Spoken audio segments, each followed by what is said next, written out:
기도하겠습니다. 하나님 아버지, 바쁜 일상을 살다 보니 가끔 내가 누구인지를 잊을 때가 있습니다.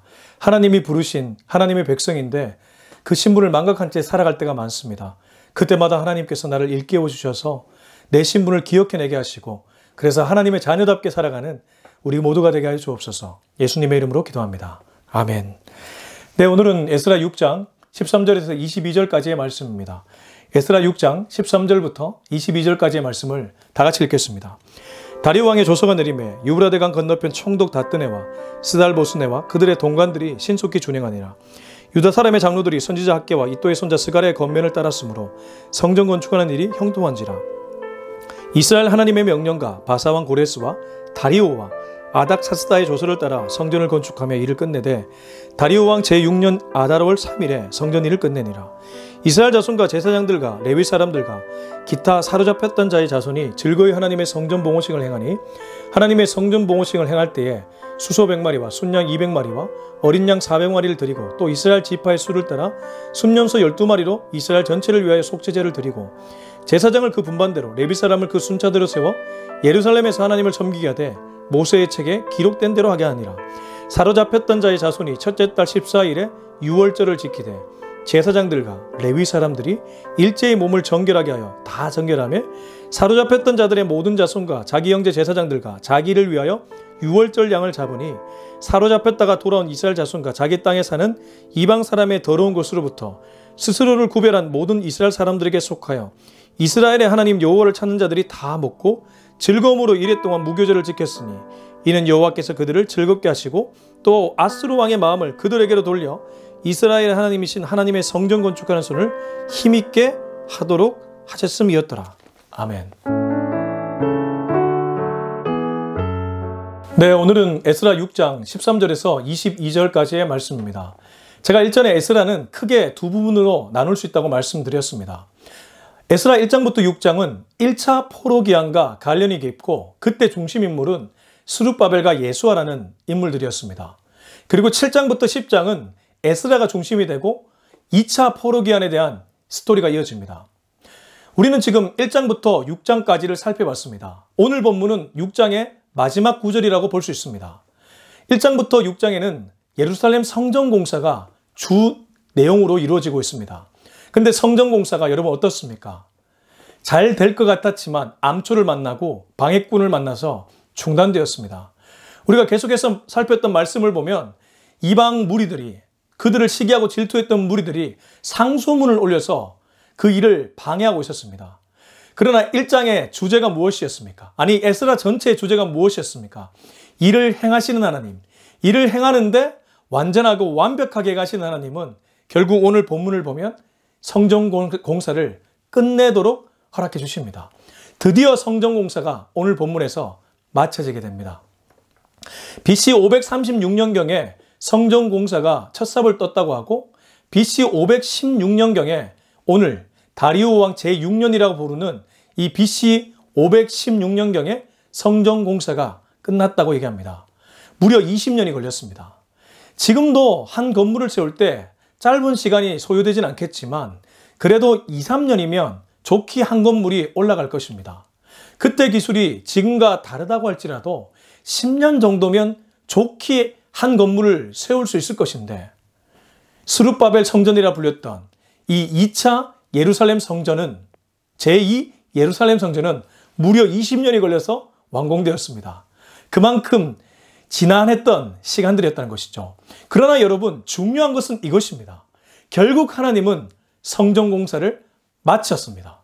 마치도록 도와주셨습니다. 이게 저와 여러분이 믿는 하나님이라는 겁니다. 우리의 시계와 다를지라도 하나님은 일하시는 하나님. 일을 시작하셨으면 그 일을 반드시 성취하시는 하나님이 저와 여러분이 믿는 하나님이라는 겁니다. 오늘 에스라 6장 13절에서 22절은 1장의 결론이 되는 1장부터 나눴던 내용의 결론이 되는 말씀입니다. 근데 오늘 말씀을 읽을 때는 단락을 좀 구별짓고 키워드를 뽑아내서 제가 말씀을 전하겠습니다. 가끔 성경을 읽을 때 단락을 구별짓고 키워드를 뽑아내는 것은 말씀을 좀 더 쉽게 이해하는 데 도움이 됩니다. 아니, 김 목사는, 이 바이블레이션 김용기 목사는 왜 이렇게 말씀만 고집하는가? 여러분, 간증 은혜롭습니다. 세상에 들려오는 그런 얘기들 얘기하는 거 우리의 귀를 자극합니다. 그러나 마지막에 남는 것은 저는 말씀이라고 확신합니다. 결국 말씀은 우리의 삶을 변화시킬 수 있습니다. 간증은 그때 잠깐 내 마음에 감동을 주지만 우리의 삶을 변화시킬 수는 없습니다. 그러나 하나님의 말씀은 살아있고 운동력이 있어 우리의 심령과 골수를 찔러 쪼갠다고 했습니다. 말씀만이 우리의 삶을 변화시킬 수 있다는 것이죠. 그리고 푸른 마르고 꽃은 시드나 주의 말씀은 영원하다고 했습니다. 그러므로 말씀이 가장 중요하다고 저는 믿습니다. 여러분들도 말씀에 푹 잠기셨으면 좋겠습니다.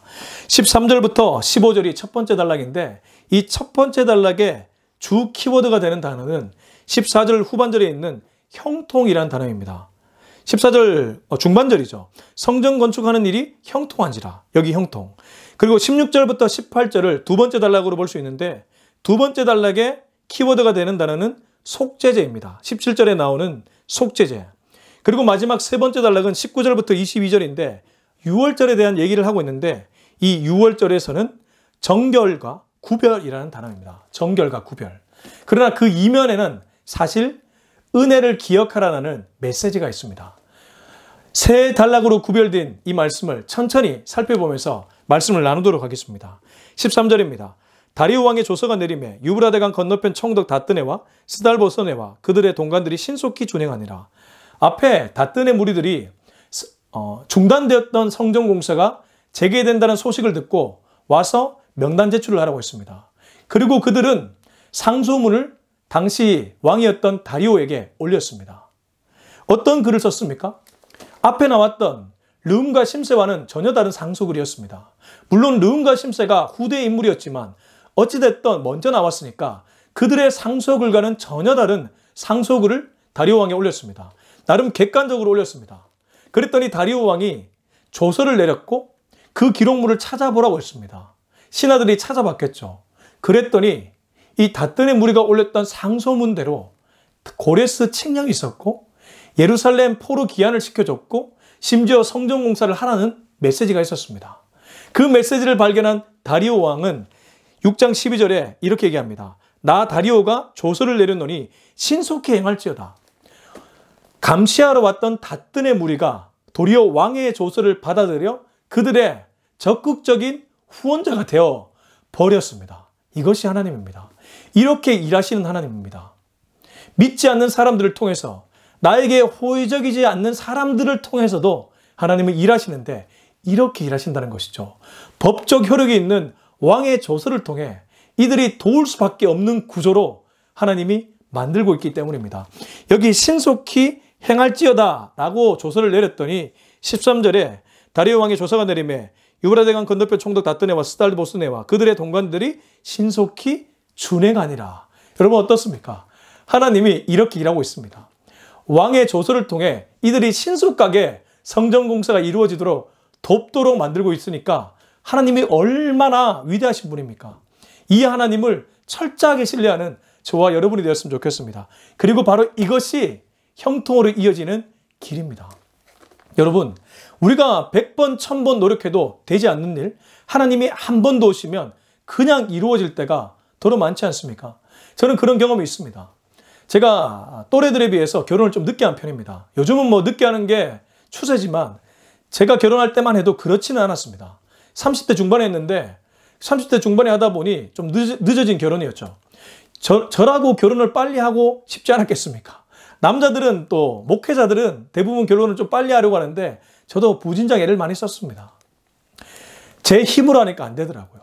근데 하나님이 도와주시니까 연애부터 결혼까지 얼마 걸리지 않고 신속하게 이루어지더라고요. 순조롭게 이루어지더라고요. 막을 자가 없더라고요. 정말 그렇습니다.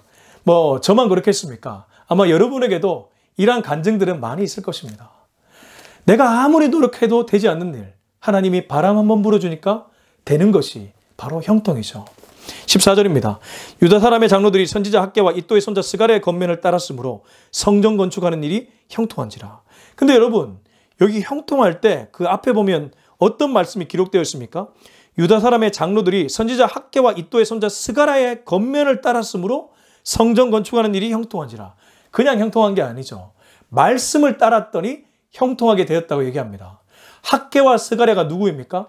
바벨론 포로 기한 시대에 성전 공사를 다시 세울 때에 나름대로 뒤에서 말씀 사역을 했던 인물들이 선지자 학개와 스가랴였습니다. 학개와 스가랴의 말씀을 보면 그들은 하나님의 말씀을 대언하고 있습니다. 매너리즘에 빠져 있고 무력감에 빠져 있고 좌절감에 빠져 있던 성전 공사가 방해 때문에 더디 이루어질 때 무력감에 빠져 있던 이스라엘 백성들에게 말씀으로 힘을 불어넣었을 때 이 이스라엘 유다 사람의 장로들이 그 말씀을 따랐기 때문에 형통하게 되었다고 지금 에스라 6장 14절은 기록하고 있습니다. 여러분, 유다 사람의 장로들이 어떤 사람들이었을까요? 대충 짐작할 수 있습니다. 장로라는 표현이 엘더 아니겠습니까? 나이도 있고 리더십이 있는 사람이 장로 아니겠습니까?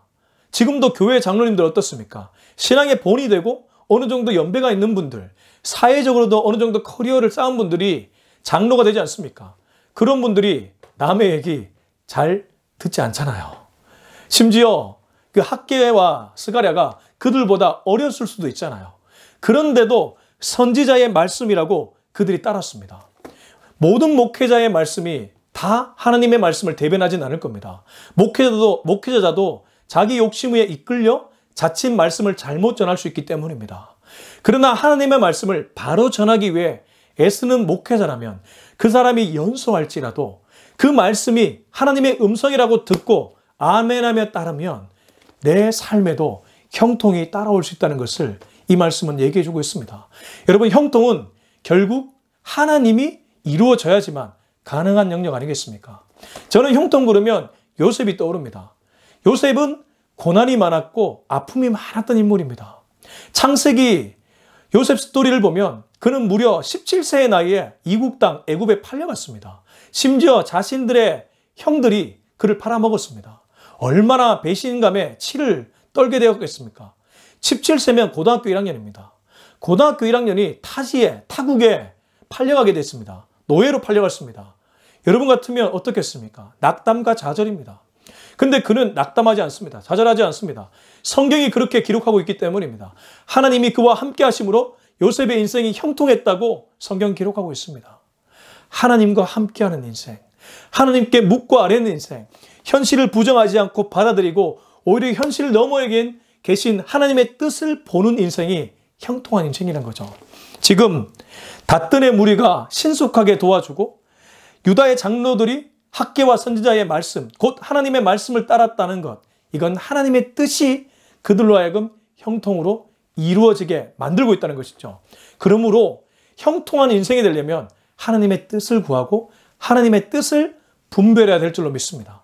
먼저 그의 나라와 그의 의를 구하라. 달리 말하면 하나님의 뜻을 구하고 하나님의 뜻을 분별하는 것입니다. 여러분, 지금 무언가 막혀서 무언가 답답해서 풀리지 않는 일들이 있습니까? 하나님의 뜻이 무엇인지를 구하시기 바랍니다. 하나님의 뜻을 분별하시기 바랍니다. 그러면 그렇게 내 힘으로 하려고 해도 안 됐던 일들이 오히려 되게 순조롭게 풀려갈 수 있습니다. 이 믿음을, 이 사실을 믿고 나아가는 저와 여러분이 되었으면 좋겠습니다. 뒤에 보면 이렇게 기록합니다. 이스라엘 하나님의 명령과 바사왕 고레스와 다리오와 아닥사스다의 조서를 따라 성전을 건축하며 일을 끝내되 15절 다리오 왕 제6년 아달월 3일에 성전 일을 끝내니라. 끝냈다고 마침표를 정확하게 찍고 있습니다. 끝났습니다. 앞에 아무리 방해 공작이 많았더라도 결국 하나님은 일을 시작하시면 끝내십니다. 하나님이 일을 시작하시면 반드시 그 일은 이루어진다는 것을 여기 끝냈다는 표현에서 우리는 읽을 수 있습니다. 15절에 다리오 왕 제6년은 앞에 말씀드렸던 것처럼 BC 516년경으로 추정하고 20년 동안 성전 공사가 진행되었지만 오늘 마침표를 찍게 되었다고 얘기합니다. 이제 16절부터 18절은 두 번째 단락입니다. 제가 두 번째 단락의 키워드가 되는 말씀은 속죄제라고 말씀드렸습니다. 한번 읽어보겠습니다. 이스라엘 자손과 제사장들과 레위 사람들과 기타 사로잡혔던 자의 자손이 즐거이 하나님의 성전 봉헌식을 행하니 얼마나 기뻤겠습니까? 더디 이루어졌던 성전 공사가 20년 만에 마쳐지게 되었으니 즐거이 하나님의 성전 봉헌식을 행하는 것 당연한 반응일 겁니다. 지금으로 비유하면 성전 공사가 더디 이루어졌지만 이루어지고 그들이 성전 봉헌 감사 예배를 하나님께 올려드리고 있는 것이죠. 기쁜 마음으로 올려드리고 있는 것이죠. 그런데 그들은 건물에 치여 있지 않습니다. 무언가 일이 이루어진 성취감에 도취되어 있지 않습니다. 오히려 그들이 드린 제사를 주목했으면 좋겠습니다. 성전 봉헌식의 핵심에 바로 속죄제가 있기 때문입니다. 17절 하나님의 성전 봉헌식을 행할 때에 수소 100마리와 순양 200마리와 어린 양 400마리를 드리고 또 이스라엘 지파의 수를 따라 순염소 12마리로 이스라엘 전체를 위하여 속죄제를 드리고 그들은 성전 봉헌식을 행하는데 그저 감사하고 그저 찬양한 것이 아닙니다. 도리어 여러 제물들을 하나님께 올려드리며 이스라엘 전체를 위해 속죄제로 나아갔습니다. 이게 저는 좀 의아했습니다. 여러분 감사 제사면 이해가 됩니다. 지금도 성전 봉헌하면 하나님께 찬양과 영광의 박수 올려드립시다.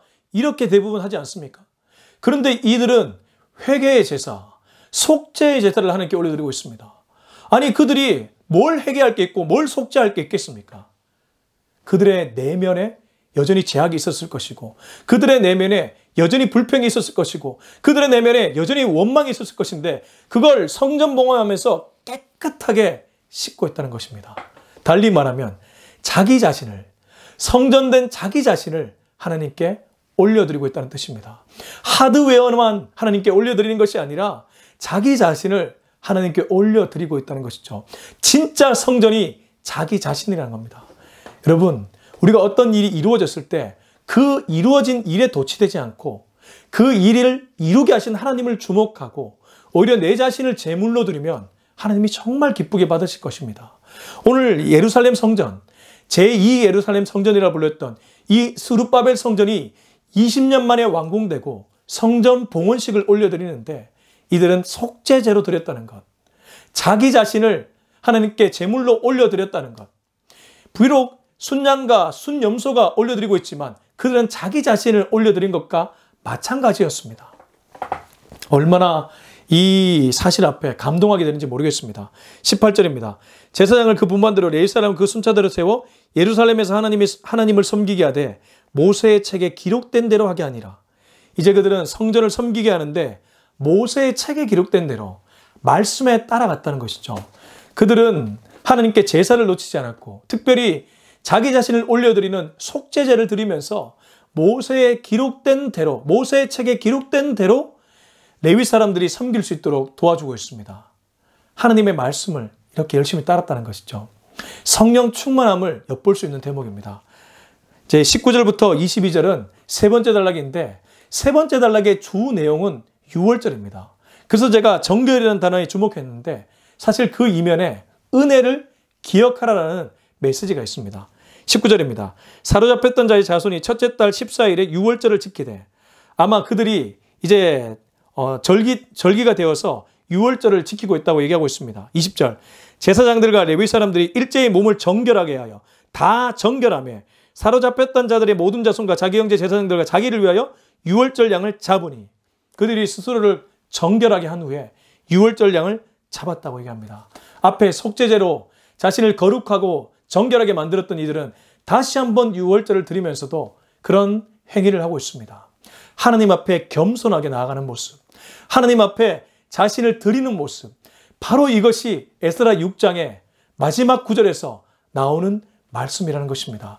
이를 행하시는 하나님, 이를 끝내시는 하나님, 그 하나님 앞에 우리가 보여드릴, 우리가 반응해야 될 모습은 바로 이 모습입니다. 우리 자신을 하나님께 올려드리는 것, 하나님의 뜻을 분별하고 말씀을 따르는 것, 하나님 앞에 거룩하기 위해, 구별되기 위해 몸부림치는 것, 바로 그것이 에스라 6장 마지막 구절에 바로 말씀드리는 겁니다.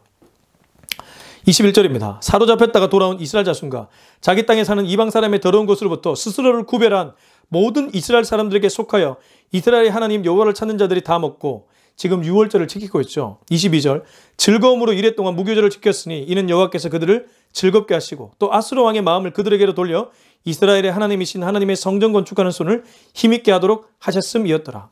여기 좀 의아한 것은 이들이 유월절을 지키고 무교절, 유월절 바로 다음 날부터 일주일 동안 무교절을 지켰으니까 이건 이해가 되는 말씀인데 중간에 보면 22절 중간에 보면 또 아수르 왕의 마음을 그들에게로 돌려. 아니, 앞에 바사 왕이라고 하지 않았습니까? 뭐 바벨론 왕까지는 이해가 되는데 아수르면 저 멀리 있는데 왜 이렇게 기록했을까? 지금도 우리가 중국을 뭐 당나라 그러면 뭐 당나라만 지칭할 수도 있지만 그 어간을 함께 묶어서 얘기할 수도 있잖아요. 그렇게 보면 맞습니다. 아수르 왕은 당시 패권 국가를 그냥 지칭하는 그 정도의 표현이었다고 받아들이면 무리가 없을 것입니다. 중요한 것은 그 뒤에 나오는 말씀입니다. 아수르 왕의 마음을 그들에게로 돌려 그들을 도와주게 했다는 것이죠. 바사 왕 고레스, 바사 왕 다리오로 하여금 이스라엘의 하나님이신 하나님의 성전 건축하는 손을 힘있게 하도록 하셨음이었더라. 하나님은 지금 이스라엘 백성들의 손을, 성전 건축하는 손을 힘있게 했다고 에스라 6장 마지막 구절인 22절은 얘기하고 있습니다. 하나님 앞에 하나님의 뜻을 분별하고 하나님의 뜻을 찾고 성전 건축하는 일을 행하도록 하니까, 그 일에 힘쓰니까, 그 일에 땀과 수고를 흘리니까, 그 일에 나의 물질을 헌신하니까 하나님이 그들의 손을 힘있게 했다는 것으로 전반부, 에스라 전반부는 맞춰지고 있다는 것입니다. 여러분, 제가 이 세 번째 단락은 은혜를 기억하라는 메시지였다고 했습니다. 6월절은 그 유래가 패스오버였습니다. 출애굽, 장자의 죽음이 임했을 때에 문설주와 임방에 어린 양의 피를 바른 모든 유대 백성들은 죽음을 면하고 자신들의 아들이, 첫째 아들이 죽지 않고 넘어갈 수 있었습니다. 그래서 패스오버, 죽음이 지나갔다고 패스오버라고 부르죠. 그것은 하나님의 은혜였습니다. 아니, 어린 양의 피를 바르는데 어떻게 죽음이 넘어갑니까? 그 자체가 은혜라는 것입니다. 은혜를 기억하라는 메시지가 6월절의 유래라는 것이죠. 오늘 이들은 예루살렘 성전 공사를 마치면서 하나님 앞에 성전 봉헌식을 올려드렸는데 그 뒤에 6월절도 지키고 있었습니다. 왜 그랬을까요? 하나님의 은혜를 기억하라는 것이죠. 어떤 은혜입니까? 중단되었던 공사를 다시 완료하게 만드신 하나님, 맞춰지게 만드신 하나님, 자신들을 70년 동안 바벨론 포로에서 풀어주신 하나님, 마치 400년 애굽 종살이에서 출애굽을 하게 만드신 하나님은 70년 바벨론 포로 생활에서 그들을 자유롭게 만드신 하나님이란 거죠. 그것을 다시 한번 떠올리며 그들은 6월절을 지켰고 6월절을 지킨 이 행위는 은혜를 기억하라는 것에 방점이 있다는 것입니다. 그리고 이 은혜를 기억하는 사람, 하나님 앞에 정결하게 나아가는 사람, 속죄제를 드리고 자신을 정결하게 하고 겸허하게 하나님의 뜻을 찾는 사람들에게는 하나님이 지금도 그들의 손을 힘있게 해준다는 것이 바로 에스라 6장 오늘 읽었던 본문의 결론이라는 것입니다. 여러분, 무언가 답답하고 막막할 때가 있죠. 일이 되지 않아 무언가 좌절스러울 때가 있죠. 현실적으로 너무 큰 벽에 가로막혀 어떻게 해야 될지 모르는 분들이 분명히 있을 것입니다. 성경의 원리는 그때나 지금이나 동일합니다. 다윗이 이길 수 없었던 골리앗을 어떻게 이겼습니까? 골리앗은 칼과 창을 의지하고 왔지만 다윗은 여호와의 이름을 의지하고 나갔기 때문에 이겼습니다. 물맷돌이 아닙니다. 물론 물맷돌로 이긴 것은 맞지만 다윗이 여호와의 이름을 의지했기 때문에 하나님이 다윗으로 하여금 이기게 하셨던 것이죠. 지금도 그 원리는 똑같습니다. 은혜를 기억하고 하나님의 뜻을 찾고 하나님 앞에 무릎 꿇고 겸손하게 정결하게 자신을 갖추어서 나아가면 하나님은 그 중심 보시고 지금 내 앞에 있는 문제들을 해결할 수 있도록 도와주실 것입니다. 이방 왕의 마음을 움직이시고 감시하는 무리들, 부정적인 보고를 올렸지만 결국 이를 성취하신 하나님은 저와 여러분의 삶에도 그렇게 일하실 것입니다. 중요한 것은 하나님을 구하는 일입니다. 하나님의 뜻을 찾는 일입니다. 하나님의 뜻을 분별하는 일입니다. 하나님의 은혜에 빠지는 일입니다. 그러면 하나님이 일하실 것입니다. 다시 한번 반복하지만 우리가 100번, 1000번, 10,000번 고생해도 노력해도 되지 않는 일, 하나님이 바람 한번 불면 이루어집니다. 이 믿음을 갖고 하나님께 시선을 둘 수 있는 저와 여러분이 될 수 있길 예수님의 이름으로 축원합니다. 기도하겠습니다. 이 시간 기도할 때에 하나님께 우리의 모든 문제를 올려드렸으면 좋겠습니다. 주여, 이 문제를 하나님께 맡깁니다. 내 힘으로 할 수 있는 모든 문제를 하나님께 맡깁니다. 내 때가 아닐지라도 하나님께 순종해서 하나님의 때에 이루어지는 것을 보게 하여 주시옵소서. 내가 할 수 있는 것은 하나님을 신뢰하는 일, 하나님의 뜻을 찾는 일임을 오늘 깨닫게 되었습니다. 주여 이 믿음 갖고 평생을 살도록 도와주시옵소서. 우리 이 기도 제목 가지고 주님 이름 한번 외치고 뜨겁게 간절히 기도하도록 하겠습니다. 주여! 하나님 아버지, 오늘 이 귀한 메시지 주심에 감사합니다. 나에게도 풀리지 않는 문제가 있습니다. 장애물이 있습니다. 프라블럼이 있습니다. 하나님, 그때마다 하나님을 더욱 찾겠습니다. 하나님의 뜻이 어디에 있는지를 분별할 수 있도록 애쓰겠습니다. 주여 말씀하여 주시옵소서. 하나님의 뜻하신 바, 하나님의 메시지가 어디에 숨겨져 있는지를 찾고 구하는 자가 되게 하여 주시옵소서. 하나님은 지금도 그런 사람을 찾고 계신 줄로 믿습니다. 우리가 그렇게 나가면 하나님이 건축하는 사람의 손을 힘있게 했던 것처럼 지금 나의 손을 힘있게 해서 그 일이 이루어질 수 있도록 도와주는 분임을 믿습니다. 이방 나라의 왕의 마음을 움직이시고 믿지 않는 사람들의 도움을 통해서라도, 법조문을 통해서라도 도와주시는 하나님이 내가 믿는 하나님이오니 주여 평생 그렇게 살게 하여 주시옵소서. 이제는 우리 주 예수 그리스도의 은혜와 하나님의 다음 없는 사랑과 성령의 교통하심, 충만하심, 역사하심의 은혜가 오늘 이 말씀을 듣고 하나님을 평생토록 의지하며 하나님 때문에 형통한 인생을 살기로 다짐하는 우리 모두의 머리 위에 지금부터 영원토록 함께 하기를 간절히 축원합니다. 아멘.